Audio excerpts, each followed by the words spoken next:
Hello, আসসালামু আলাইকুম। আশা করি সবাই ভালো আছেন। আজকে আমরা কথা বলবো আলবানিয়া ভিসা সম্পর্কে। দেখতে পাচ্ছেন আমার উপরে। তো আলবানিয়ার ভিসাটা কীভাবে অ্যাপ্লিকেশন করবেন, স্পেশালি যেহেতু আমি বাংলাদেশিদের জন্য এই ব্লগটা বানাচ্ছি। তো এটা একই নিয়মে সব দেশের মানুষই করতে পারবেন যাদের ভিসা লাগবে। আর যাদের ভিসা ফ্রি দেশ আছে তাদের তো আর কোনো অ্যাপ্লিকেশন লাগবে না, শুধু আপনি একটা ইটিও কারো আছে, ইটিও নিতে হয় না, সরাসরি যেতে পারেন। তো visa step by step application সব কিছু আমি বলে দিব। শুরুতেই একটা রিকোয়েস্ট করি, আপনি যদি এই ভিডিওটা ফেসবুক থেকে দেখেন তো অবশ্যই এই ভিডিওটা দয়া করে একটু লাইক, শেয়ার আর একটা সুন্দর কমেন্টস করে যাবেন। আপনার এই ভালোবাসায় হয়তো এই পেজটা একটু একটু করে এগিয়ে চলে যাবে, আরও দ্রুত এগোবে। এবং অন্যান্য হয়তো আপনার যদি উপকার নাও হয়, হয়তো আপনার আত্মীয় স্বজন, ভাই বন্ধু বান্ধব কারো উপকার হবে। আর যদি আপনি ইউটিউব থেকে দেখেন, দয়া করে এই চ্যানেলটা একটু সাবস্ক্রাইব করবেন আর একটু উৎসাহ দিবেন, কমেন্টস করবেন কীভাবে ভিডিও বানালে ভালো হবে, কোন দৃষ্টিতে বানাবো এবং কোন দেশের জন্য বানাবো। তো কথা না বাড়িয়ে শুরু করতেছি। তো প্রথমে পুরো ভিডিওটা দেখবেন, কোনো স্কিপ করবেন না। তারপর আপনি আপনার নিজে নিজে অ্যাপ্লিকেশন করবেন। চলুন আজকে আলবানিয়া চলে যাই। প্রথমেই আপনি গুগল ব্রাউজারে সার্চ করবেন, দেখেন আলবানিয়া ভিসা আপনি দেখতে পাচ্ছেন। তো আমরা যদি এখানে আপনাকে কার্সর দিয়ে দেখাই, আপনি দিবেন আলবানিয়া ভিসা। তো গুগলে সার্চ, যে কোনো প্ল্যাটফর্মে সার্চ করার পরেই আপনার চলে যাবে, প্রথমেই যে লিঙ্কটা চলে আসবে, এই লিঙ্কটা হচ্ছে তাদের গভর্নমেন্ট ওয়েবসাইট। এটা দেখবেন, এই ওয়েবসাইট evisa.al, এটা AI9AL, আলবানিয়া, এটা সরকারি ওয়েবসাইট গভর্নমেন্টের। তো এই ওয়েবসাইটে আপনি ক্লিক করবেন। ক্লিক করার সাথে সাথে এরকম একটা সুন্দর একটা বিল্ডিং শো উইন্ডো চলে আসবে, যেমন লাগতেছে একটা বড় বাড়ির মতো। তো সেখানে তাদের এই যে লগো আছে, সব কিছু আছে। এখানে স্টেপ বাই স্টেপ অ্যাপ্লিকেশন করা যায়। তো প্রথমে কি করতে হবে, আপনি কিছু ইনফরমেশন এখানে পড়বেন। কী কী ইনফরমেশন পড়বেন দেখুন, তারা অ্যাপ্লিকেশন দেওয়া আছে, apply, file out your application. আপনি অ্যাপ্লিকেশন কী করেন, verify your application information, result, আপনি অ্যাপ্লিকেশন রেজাল্ট পেয়ে যাবেন। কীভাবে পাবেন, ওয়াই ভিসাটা কী সেটা তারা এখানে বলতেছে। Instant approval for all countries, see below. Okay, তারা বলতেছে ইনস্ট্যান্ট অ্যাপ্রুভাল, অর্থাৎ সাথে সাথে আপনার অ্যাপ্রুভ হওয়ার, অর্থাৎ আপনার ভিসাটা হওয়ার জন্য এটা ভিসা, এটা অল কান্ট্রিজ, সব দেশের জন্য, শুধু বাংলাদেশের জন্য না, সব দেশদের জন্য আপনার visa. Secure efficient application submission, অর্থাৎ খুবই নিরাপদ এবং খুবই কম সময়ের মধ্যে এই অ্যাপ্লিকেশনটা আপনি সাবমিট করতে পারবেন। 24/7 fast online application and simple form, অর্থাৎ এই যে আপনি 24 ঘন্টা 7 দিনে 24 ঘন্টা হয়, 24 ঘন্টায় 7 দিন সব সময় এই অনলাইন অ্যাপ্লিকেশনটা খোলা আছে। আপনি এই অ্যাপ্লিকেশনটা করতে পারবেন কিসের জন্য, ওটা বলতেছে ভিসা ফর ট্যুরিজম, অর্থাৎ আপনি যদি ভ্রমণে আসেন, বিজনেস কোনো ব্যবসার জন্য আসেন, স্টাডি পড়ালেখার জন্য আসেন, অথবা ট্রানজিট, অথবা অন্য দেশে যাবেন এই দেশ হয়ে। Is friendly, eco friendly, paperless.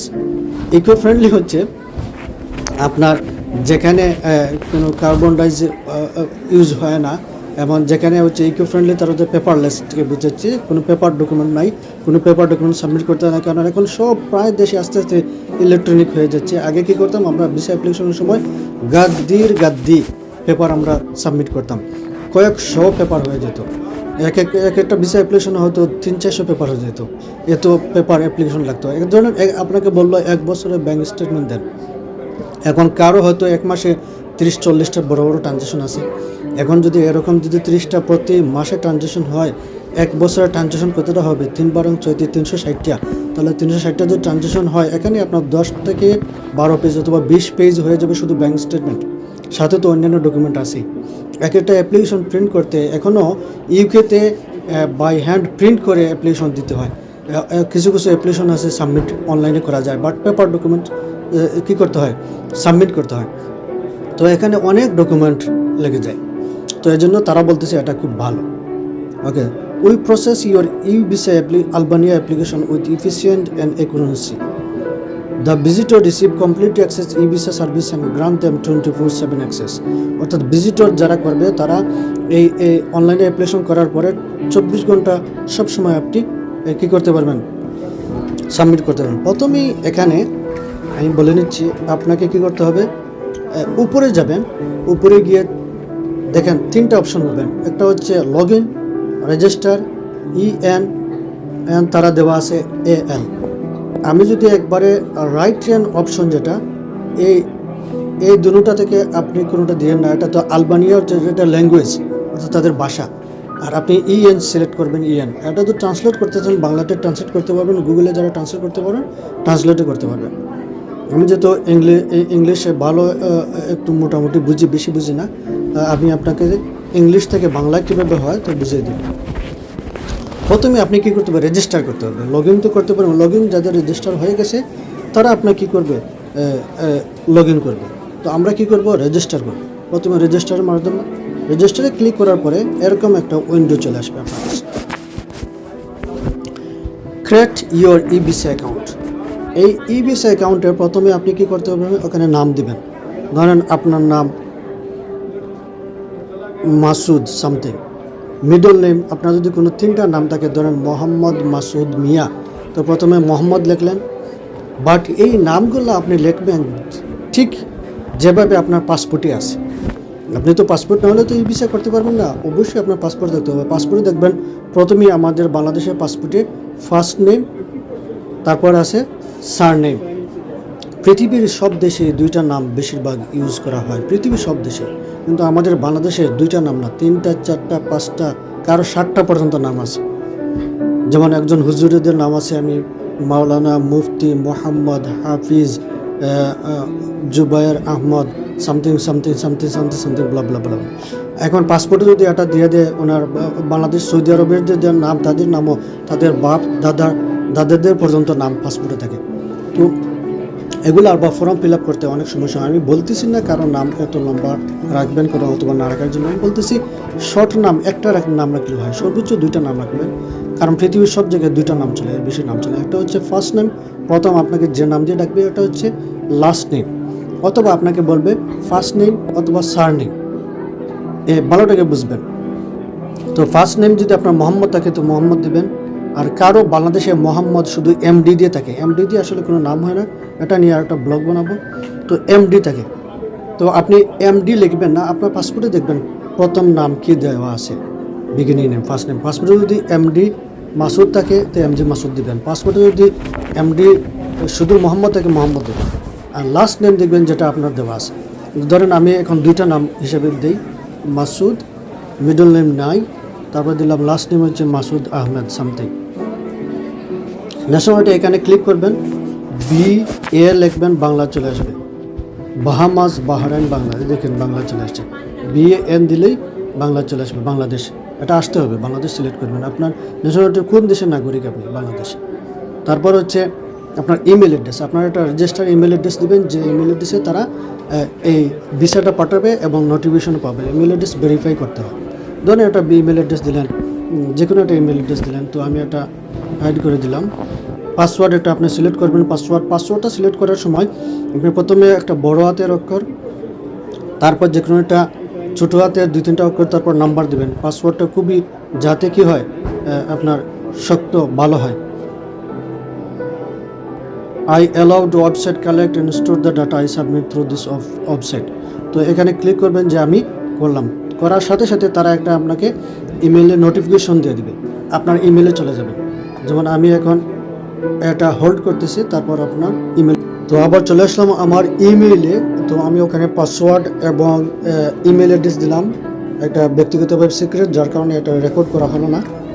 তো এখন তারা ইমেল আমাকে দিছে, দেখেন e visa important information please read be carefully.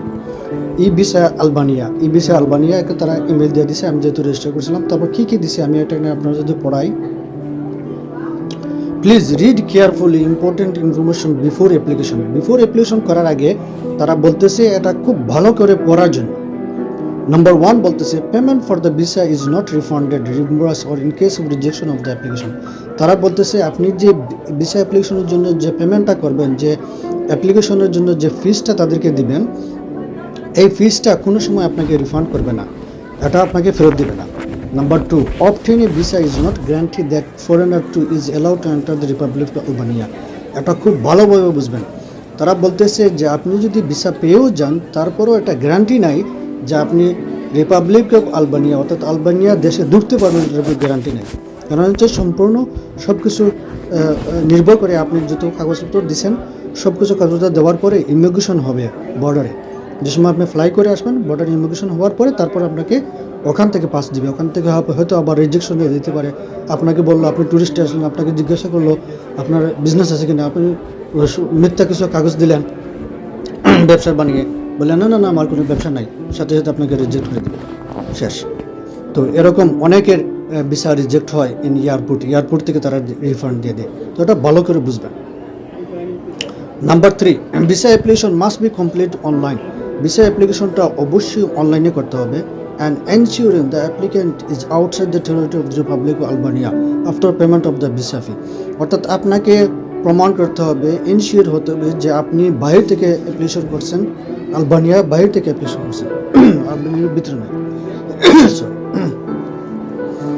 During the visa application verification process, আপনার ভিসা ভেরিফিকেশন প্রসেসের সময় it is strictly forbidden for the applicant the invitee of any other subject to communicate with the responsible institution except when in contact by relevant diplomatic or consular mission. তারা বলতেছে visa অ্যাপ্লিকেশনের verification প্রসেসের সময় strictly forbidden. আপনি কোনো সময় তাদের সাথে বলতেছে স্ট্রিক্টলি অর্থাৎ খুব শক্তভাবে তারা না করতেছে, আপনি অ্যাপ্লিক্যান্ট ফর দ্য অ্যাপ্লিক্যান্ট আপনি বলতে for invite or any other subject communication. আপনারা খেপ যদি কোনো ইনভাইট করে, খেপ যদি হয় পয়সা দিয়া ঘুষ দিয়া আপনার ভিসা লাগাই দিব, বিভিন্ন এজেন্ট হলতে দলালো হলতে যেরকম কয় এরকম যদি হয়, তো আপনারা কিতা করতে তারা না করে দিছে, তারা লোক কোনো যোগাযোগ করতে না। যদি আপনার কোনো কাগজ লাগে তো তারার ওয়েবসাইটের সরকারি ওয়েবসাইট থেকে আপনার সাথে যোগাযোগ করবে। Number 5, the evaluation process after the payment received last of minimum 15 working days and exceptional cases can take up to 30 working days. তারা বলতেছে আপনার ভিসা প্রসেসিংয়ের সময়টা 15 দিন থেকে 30 দিন পর্যন্ত সময় লাগতে পারে। In case of non-payment of the visa fee after 15 days, the application will be changed to not paid status and will be automatically refused. আপনি যদি ভিসা অ্যাপ্লিকেশন করার পরে 15 দিন হয়ে যায় আর আপনি যদি ভিসা অ্যাপ্লিকেশনের আপনি যদি ফিস না দেন, তাহলে ভিসা অ্যাপ্লিকেশনটা রিফিউজ হয়ে যাবে। নাম্বার 7 বলতেছে applicant with dual citizenship must subject to nationality of the passport they will use of travel. আপনি যদি ডুয়াল সিটিজেনশিপ হতাম, তো আপনি যদি এখন ধরেন একটা আমি ব্রিটিশ সিটিজেনশিপ হই, বাংলাদেশি হয়, তাহলে তাদের জন্য ভিসা অ্যাপ্লিকেশন যদি করি, তাহলে কোন পাসপোর্ট দিয়ে আমি ট্রাভেল করবো ওই পাসপোর্টের নির্দেশনটা তাদেরকে দিতে হবে। এটা আমাদের জন্য প্রযোজ্য নয়, যেহেতু আমরা বাংলাদেশিরা একই পাসপোর্ট ইউজ করি। এটা হচ্ছে ধরেন আমি এখন যুক্তরাজ্যে আছি, লন্ডনে আছি, আমি যদি দুটো পাসপোর্ট ইউজ করি তাহলে আমি দিতে হবে, বাট আমাদের তো লাগবেই না, আমরা তো আলবানিয়া এমনি ফ্রি আছি। নাম্বার 8 বলতেছে all document upload must be translated in Albanian or otherwise in English language. তারা বলতেছে সকল ডকুমেন্ট আপনাকে আলবানিয়া ল্যাঙ্গুয়েজে দিতে হবে অথবা আপনাকে ইংলিশ ল্যাঙ্গুয়েজে ট্রান্সলেট করতে হবে, যদি বাংলা হয় হবে না। সম্পূর্ণ ডকুমেন্ট আপনি ইংলিশ করতে হবে ট্রান্সলেট, তারপর অ্যাটাচড করা যেতে হবে। নাম্বার 9 বলতেছে please follow the guidelines below when uploading the requested document in your visa application. আপনাকে বলতেছে এই গাইডলাইনগুলো খুব ভালোভাবে পড়বেন, তারপর আপনি আপলোড করবেন। এই গাইডলাইন কি আমি পরে আপনাকে জানাবো। নাম্বার 10, এখানে একটা ক্লিক দিতেছি যাইতেছে না। নাম্বার 11 নম্বর হচ্ছে photocopy of requested document must be scan properly follow the guidelines below. Photocopy যেগুলো আপনি করবেন ডকুমেন্টগুলার, এগুলো ভালোভাবে স্ক্যান করবেন, প্রফেশনালি স্ক্যান করবেন, মোবাইল দিয়ে স্ক্যান করবেন, আপলোড করবেন। বেকাতারা হয়ে যাবে, হবে না, আপনার ভিসা হবে না, রিফিউজ হয়ে যাবে। এর জন্য ভালো প্রফেশনাল যারা আছে ভালো স্ক্যানার দিয়ে স্ক্যান করে সব কিছু দিয়ে দেবেন। তারপর আপনার সাথে ফটো দিবেন, আপনার পাসপোর্ট সাইজ রিসেন্ট 3 মাস অথবা রিসেন্ট 1 মাসের ভিতরে যে ফটো আছে পাসপোর্ট সাইজ, ও পাসপোর্ট ফটো দিলেন। তারপর বলছে থ্যাংক ইউ মিনিস্ট্রি দিবেন। তারপরে আমাকে যেহেতু এটা তারা ইমেল দিছে আমি অ্যাপ্লিকেশন করার জন্য, তো আমরা এখন তাদের অ্যাপ্লিকেশনে চলে যাব। ওকে, তাহলে প্রথমে আমরা ইমেলে সব কিছু পড়লাম, প্রথমে রেজিস্ট্রেশন করলাম, তারপর ইমেল আসলো, ইমেলে সব কিছু টার্মস অ্যান্ড কন্ডিশন পড়লাম। এখন আমরা প্রপারলি চলে আসলাম তাদের ওয়েবসাইটে। আবার লগ ইন করবেন, যে আপনার পাসওয়ার্ড দিবেন, আপনার ইমেল অ্যাড্রেস দিবেন। লগ ইন করার পরে আপনার ইনফরমেশন এখানে দেখাবে। এটা যেহেতু আরেকজনের একটা ইনফরমেশন, তো আমি আপনাকে এখন দিচ্ছি অ্যাপ্লিকেশন প্রোফাইল, অ্যাপ্লিকেশনে চলে যাই। তো এখানে একটা অ্যাপ্লিকেশন নাম্বার দেখাইতেছে। এই অ্যাপ্লিকেশনটা আমরা যদি ওপেন করি, এটা হচ্ছে ড্রাফট করছিলাম এতক্ষণ বসার পরে। তো আমি এখানে অনেক কিছু ইনফরমেশন প্রথমে দিতে হয়। প্রথমে নাম্বার 1 হচ্ছে কান্ট্রি, প্লেস অফ রেসিডেন্ট, আপনি কোন দেশের বসবাস, আপনি দেবেন বাংলাদেশ। তারপর তারা লিখবে আপনার লোকাল কনসুলার অফিস কোথায়। আমাদের বাংলাদেশের জন্য লোকাল কনসুলার অফিস হচ্ছে বেইজিং, এখানে সিলেক্ট করলে অটোমেটিক চলে আসবে। আর যেহেতু আলবানিয়ার কোনো লোকাল অফিস, যেহেতু এটা ই ভিসা, তো বাংলাদেশের আপনি ঢাকা অথবা কোথায় যেতে পারেন। তারপর ফ্যামিলির নাম দিলেন, তারপর আপনার ফার্স্ট নাম, passport number, current nationality Bangladeshi, তারপর সেক্স হচ্ছে মেল, আপনার ফাদার নাম দিতে হবে, রেসিডেন্ট পারমিট দিতে হবে, তারপর কনসুলার অফিস, আপনার ডেট অফ বার্থ দিতে হবে, place and country of birth, আপনি কোন দেশে কোন জায়গায়। প্লেস, কাউন্ট্রি অফ বার্থ বলতে আপনি ঢাকার জন্ম হয়ে থাকে ঢাকা দেবেন, সিলেটের জন্ম সিলেট দেবেন। তারপর অরিজিনাল ন্যাশনালিটি, আপনার ন্যাশনালিটি কোথায়, বাংলাদেশ। কারেন্ট ম্যারিটাল স্ট্যাটাস, অর্থাৎ আপনি বিবাহিত না অবিবাহিত, আপনার মায়ের নাম দিবেন। তারপর চলে যাবেন নেক্সটে যাওয়ার পরে এখানে আসবে আপনার পাসপোর্ট টাইপ, ন্যাশনাল পাসপোর্টের নাম্বার, পাসপোর্ট কে ইস্যু করছে, ডিআইপি ঢাকা, পাসপোর্টে লেখা থাকে, passport expire date, passport number এখানে দিবেন। তারপর আপনার পাসপোর্ট ডেট অফ ইস্যু, কখন ইস্যু হয়েছিল, ভ্যালিডিটি আছে কি না, ইয়েস ভ্যালিডিটি আছে। তারপর পরের পৃষ্ঠা চলে যাবেন। পরের পৃষ্ঠা চলে আসবে আপনার মেইন ডেস্টিনেশন কোথায়, আপনি কোথায় ঘুরতে যাবেন, আপনি লিখবেন আলবানিয়া। ভিসা টাইপটা হচ্ছে এখানে সিলেক্ট হবে সি, ভিসা টাইপ হচ্ছে সি। আপনি তারপর ইন্ডিভিজুয়াল ভিসা, আপনি কি একা ভিসা নিচ্ছেন, হ্যাঁ একা আমি ভিসা নিচ্ছি। পারপোজ অফ ট্রাভেল, আপনি কোন উদ্দেশ্যে ভ্রমণ করবেন, লিখবেন ট্যুরিজম। আপনি তারপর এখানে আসবে ডেট অফ ট্রাভেল, আপনি কোন দিন ট্রাভেল করবেন, আমি দিলাম যেমন 3 ফেব্রুয়ারি। তারপর আপনি লিখবেন ডেট অফ ডিপার্চার, আপনি কোন দিন দেশ থেকে চলে আসবেন, আপনি লিখবেন 16 ফেব্রুয়ারি। তারপর আপনার নাম্বার অফ এন্ট্রি রিকোয়েস্টেড, আপনি একবার যেতে চান না মাল্টিপল ভিসা যান, অর্থাৎ আপনি বারবার যেতে চান না ভিসা পাওয়ার পরে, না একবার যাবেন, আপনি আপনার ইচ্ছা লিখবেন, সিঙ্গেল লিখতে পারেন, মাল্টিপল লিখতে পারেন, এটা দেওয়া না দেওয়া কোনো সমস্যা নাই। ডিউরেশন অফ স্টে, আপনি কতদিন থাকবেন, যে এই যে ডিপার্চার ডেট দিলেন আর অ্যারাইভাল ডেট দিলেন, এই ডেটটা হিসাব করে দিবেন এখানে কতদিন আপনি, আমি দিচ্ছি 13 দিন থাকবো। তারপর border of first entry of transit, আপনি কোন বর্ডার দিয়ে তার দেশে ঢুকবেন, এই বর্ডারে এয়ারপোর্টের নাম দিতে হবে, আমি দিচ্ছি থিরানা এয়ারপোর্ট, এটা হচ্ছে তাদের রাজধানী। কারেন্ট অকুপেশন, আপনার বর্তমানে আপনার পেশাটা কি, আমি দিচ্ছি সেলফ এমপ্লয়েড, অর্থাৎ ব্যবসায়ী। আপনি entry permit of the final country, আপনার ফাইনাল কান্ট্রির কি এন্ট্রি পারমিট আছে, ফাইনাল কান্ট্রির এন্ট্রি পারমিট, আপনি লিখবেন না, যেহেতু আপনি ফাইনাল পারমিটের কোনো এন্ট্রি পারমিট আপনার কাছে নাই। অথরাইজ অফ ইস্যু, না। তারপর দেখবেন আদার ভিসা, আপনার অন্যান্য ভিসা কি ক্যাটাগরি এখানে আছে, আপনি সিলেক্ট করে আপনার যদি থাকে।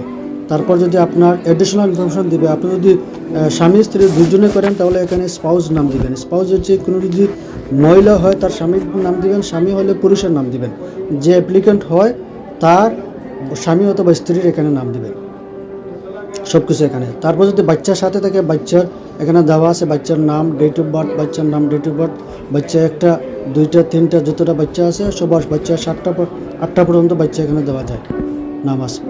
তারপর please personal data of Albania citizen resident you depend on the question on the, অর্থাৎ আপনার যদি আলবানিয়া সিটিজেন হয়, রেসিডেন্ট হন, depend on the question family member, Albania কোনো পরিবারের যদি সদস্য হয়ে থাকেন তাহলে তাদের ডাটা দেওয়া লাগবে। এটা তো আর আমার কোনো গ্রহণযোগ্য নয়, যেহেতু যারা এখানে ভিজিটে এই বিষয়ে আসবে তারা কোনো আলবানিয়ার সাথে সম্পর্কিত নাই। তো আমরা নেক্সট পেজে চলে যাই। নেক্সট পেজে যাবেন, তারপর লিখবেন আপনার দিকে additional information on applicant host, অর্থাৎ আপনাকে কে দাওয়াত দিচ্ছে, কীভাবে থাকবেন, হোস্ট কে, ইনস্টিটিউট, অর্গানাইজেশন, এখানে ক্লিক করলে অনেক কিছু পারে, পার্সন, কোম্পানি, ইনস্টিটিউশন, অর্গানাইজেশন। আপনি অর্গানাইজেশন অথবা ইনস্টিটিউশন সিলেক্ট করবেন। এই ইনস্টিটিউশনের নাম কি, যেমন আপনি একটা হোটেল বুকিং করলেন অথবা কেউ যদি আপনি ইনভাইটেশন করে তার সব কিছু দিতে হবে। তো আমি দিছি হোটেল বুকিং, আমি একটা হোটেল বুকিং করে রাখছিলাম। আপনি booking.com গিয়ে কীভাবে করতে হয় আমি আরেকটা ভিডিও দিয়ে দিব, ওই ভিডিও দিয়ে আপনি দেখে নেবেন। এটাতে পরে আপনি টাকা দিতে হয় না, পরে আপনি ক্যান্সেল করতে পারেন। হোস্টেলের নাম দিবেন, আমি হোস্টেলের নাম দিছি, তারপর হোস্টেলের টেলিফোন নাম্বার দিছি, ইমেল অ্যাড্রেস দিতে হয়, তারপর আপনি হোস্টেলের অ্যাড্রেস দিতে হয়, তারপর তাদের যে পার্সোনাল একটা নাম্বার আছে নাম্বার দিতে হয়, ইমেল অ্যাড্রেস দেখতে পাচ্ছেন, সব কিছু দেওয়ার পরে তাদের যে অ্যাড্রেস দিতে হয়। তারপর ইন্স্যুরেন্স করতে হয়। এটা মনে রাখবেন, যে কোনো ইউরোপিয়ান দেশে গেলে ভ্যালিড ট্রাভেল ইন্স্যুরেন্স করতে হয়। ইন্স্যুরেন্স কীভাবে করতে হয় আমি আরেকটা ভিডিওতে দেখাই দিই। নেক্সটে চলে গেলাম। তারপর বলতেছে additional information, applicant home address. অ্যাপ্লিকেশনটার হোম অ্যাড্রেস কোথায়, আমি হোম অ্যাড্রেস আপনার যে পাসপোর্টে দেওয়া আছে ওই পাসপোর্টের হোম অ্যাড্রেস দিয়ে দেবেন। তারপর নেক্সট বলছে আপলোড ডকুমেন্ট করেন। কী কী ডকুমেন্ট করতে হবে, এই যে আমি আগে দিয়েছিলাম ব্যবসায়ী, যার জন্য আপনাকে বলতেছে proof of employment from the country of birth. আপনাকে যে ব্যবসায়ী ওটার এমপ্লয়মেন্টের কাগজপত্র এখানে আপনি কী করেন, আপলোড করেন, এখানে আপলোড করতে হবে। তারপর 2 নম্বর ফটোগ্রাফ অ্যাপ্লিক্যান্ট, আপনার ফটোগ্রাফ অর্থাৎ পাসপোর্ট সাইজের ছবি দিতে হবে। ছবির সাইজ হচ্ছে 47/36 mm। তারপর statement according the legal provision or the consent of the parents ও লিগেল। আপনার যদি বাচ্চার সাথে থাকে তার কনসেন্ট ফর্ম দিতে হবে। এটা যদি আপনি না জানেন তাহলে আর একটা ভিডিও আমি দিয়ে দিব, সমস্যা নেই। এটা যদি বাচ্চারা থাকে, যদি প্যারেন্ট সাথে না থাকে, if in case of travel of minor unaccommodated, যদি কোনো বাচ্চা নিজে নিজে ট্রাভেল করে, 18 বছরের নিচে যারা তাদেরকে বাচ্চা বলে। যেহেতু এখানে 18 বছর নিচে কেউ ট্রাভেল করবে না, বাংলাদেশে কেউ যদি ট্রাভেল করে সাথে সাথে বাচ্চাকেও সাথে নিয়ে যায়, এটা লাগবে না। নাম্বার 4 হচ্ছে document showing booking and accommodation facility, যে আপনি যে বুকিং করছেন, যে অ্যাকোমোডেশন থাকার জন্য কোথায় থাকবেন, আপনার যদি কোনো বন্ধু বান্ধব ইনভিটেশন দেয় তার ডকুমেন্ট দিবেন, সব কিছু দিবেন। আর যদি হোটেল বুকিং করেন তাহলে হোটেল বুকিংয়ের কনফার্মেশন ইমেলে পেয়ে যাবেন, ওই ইমেলটা আপনি প্রিন্ট করে স্ক্যান করে সাবমিট করলে হয়ে যাবে। আর কিছু লাগবে না। তারপর document showing that applicant has sufficient financial means living both of duration of the stay returning of the country. Okay, অর্থাৎ আপনি অ্যাকর্ডিং দ্য প্রফেশনাল ডিসিশন আপনি ডকুমেন্ট দিবেন যে আপনার সাফিসিয়েন্ট কি ফাইন্যান্সিয়াল স্টাবলিশি আছে, আপনার ব্যাঙ্ক স্টেটমেন্ট, এখানে ব্যাঙ্ক সলভেন্সি কাগজটা দিবেন। ওকে, রেসিডেন্ট পারমিট ওকে, আপনার ব্যাঙ্ক স্টেটমেন্ট দিবেন। ব্যাঙ্ক স্টেটমেন্ট তারা মনে হয় 1 বছরের চাই, দেখি আমি কতটুকু চাই। এখানে ব্যাঙ্ক সলভেন্সি, ব্যাঙ্কের স্টেটমেন্ট সম্পূর্ণ অরিজিনাল দেবেন, ডুপ্লিকেট কিছু দিলে বেশি হবে না। তারপর round trip ticket reservation document, certify possible personal transport. আপনার যে রাউন্ড টিকিট করবেন, অর্থাৎ আপনি যে তার দেশ থেকে ফেরত চলে যাবেন এর জন্য টিকিট করে ওই টিকিটটা আপনি সাথে দিয়ে দেবেন। তারপর হচ্ছে resident permit more than 12 month issue from the country of permit validity proof. আপনি যদি যে দেশ থেকে, যেমন কেউ আছে অন্যান্য দেশ থেকে, ইউরোপের বাইরে থেকে কেউ ফোন করছে, যদি আপনি দুবাই থেকে করেন, কাতার থেকে করেন, অন্যান্য দেশ থেকে করেন, মিডল ইস্ট থেকে করেন, ওই মিডল ইস্টের রেসিডেন্ট পারমিট আপনাকে সাবমিট করতে হবে যদি ওখান থেকে করেন। The full bank statement showing the money going and money living your account last 12 month. এটি দেখছি যে আপনার 12 মাসের ব্যাঙ্ক স্টেটমেন্ট দিতে হবে। A must be meet financial guarantee criteria, অর্থাৎ কত টাকা আপনাকে ফাইন্যান্সিয়াল দেখাতে হবে ওখানে তারা বলতেছে 5000 আলবেনিয়ান লিক ইকুইভ্যালেন্ট 44 ইউরো পার অ্যাডাল্ট 18 চিলড্রেন ওভার, অর্থাৎ আপনি 44 ইউরো প্রতিদিন খরচ করবে, এরকম আপনাকে যতদিন থাকবেন এই হিসাব করে দিতে হবে। মানে আমি ধরেন আপনি 15 দিনের জন্য ভিজিট করবেন, 15 দিনের জন্য যদি 50 পাউন্ড করে ধরি তাহলে এখানে বেশি না 750 ইউরো, তবে 750 ইউরো 1 লাখ টাকা, 1 লাখ টাকা। তারপর আপনার হচ্ছে রিটার্ন টিকিট, বুকিং, আপনার অন্যান্য খরচ আনুপাতিক 5 থেকে 6 লাখ টাকা দেখালে হবে, বাট আমি সাজেশন করে 10 লাখের উপরে হলে ভালো হয়। ব্যাঙ্ক স্টেটমেন্ট এবং জেনুইন হতে হবে। Photocopy of the valid travel document, আপনার যে পাসপোর্টের ফটোকপি দিতে হবে। এই সবগুলো ডকুমেন্ট সাবমিট করার পরে এখানে ফাইনালাইজ একটা অপশন আছে, ওটা দিলে হবে। এখন আমি এটা দিব না, যেহেতু আমি এটা আপনাকে দেখানোর জন্য, আপনাদেরকে দেখানোর জন্য এই ভিডিওটা বানিয়েছি। এটা কোনো অরিজিনাল কোনো অ্যাপ্লিকেশন না, বাট একই অ্যাপ্লিকেশন, একই সব কিছু। আপনি এখানে শুধু কম্পিউটার দিয়ে আপলোড করবেন, আর কিছু এখানে লাগবে না। এই আলবানিয়া ভিসা করতে গিয়ে দালালরা 10 লাখ, 20 লাখ, 15 লাখ, 7 লাখ, যে যতটুকু পারে নেয়। আসলে এটা কোনো টাকা লাগে না, আপনি নিজে নিজে করতে পারবেন। এখন চলেন, আলবানিয়া ফিজ কত? আলবানিয়া এই ভিসা ফি